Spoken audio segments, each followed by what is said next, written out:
Ritchie Road is about a 4-mile long road. 2.5 miles of Ritchie Road had been improved in the last decade or so, except for a 1.5 mile stretch in the middle that was a narrow 2-lane road that was dilapidated, falling apart. Rapid growth and expansion in an old, narrow, falling apart road meant it was time to do something. Waco realized that, and they came to us and they asked us to help them with this project. You've always heard, if you build it, they will come. And so this is the first time I've been involved in a project at the county that comes true. Once people realized that this extension of Ritchie Road was going to go all the way through to Hewitt, you instantly saw progress in construction with homes, subdivisions. So it's been fun, first off, to get on the front end of it and not be behind, but on the front end of infrastructure, on the front end of roads, and then to see the subdivisions and the growth in the area come right behind that. Made it very unique and very fun to be a part of.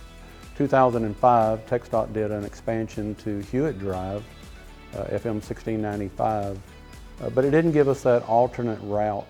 Hewitt Drive, even though they expanded it to a 5-lane section, it's pretty much full at peak capacity times. And the most logical route was trying to find something that took you all the way from US 84 and took you over to IH 35. Waco's portion is a mile of that 1.5 miles that I previously mentioned. The other 1/2 mile, one side of it is owned by City of Hewitt and the other side is owned by McLennan County. So we had 3 jurisdictions to deal with. And so right off the bat, not only were we working with the City of Waco, but we said, guys, we can't leave this 1/2 mile stretch untouched. And so we encouraged them to enter into what's called an interlocal agreement between City of Waco, City of Hewitt, and McLennan County so that we could do one project, one time, and get the entire 1.5 miles reconstructed.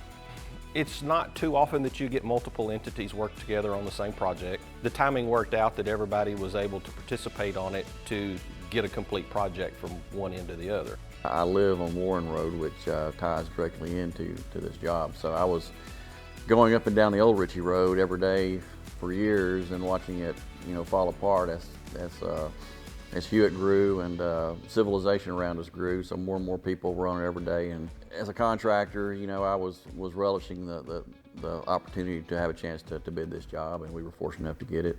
As a group, I thought it was a good team effort, and we were able to work through any of the issues that we ever had and partner through them and get the job built. Roads ultimately connect people and goods. Most of the time we think of vehicular traffic on roads, but more and more these days, obviously we have bicycles and pedestrians, and that is a growing need and concern.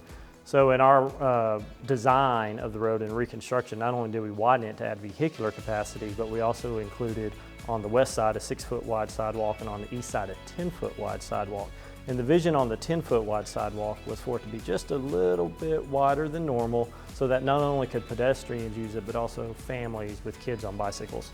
When you talk about the dollars, the original budget for the project was $7.5 million construction, and the bids and final construction costs came in around $5.5 million. And so we were approximately 25% under budget, and that held through the final construction. But I think what you're looking at is a transportation corridor that took 20 years to build, but a transportation corridor the last 50 years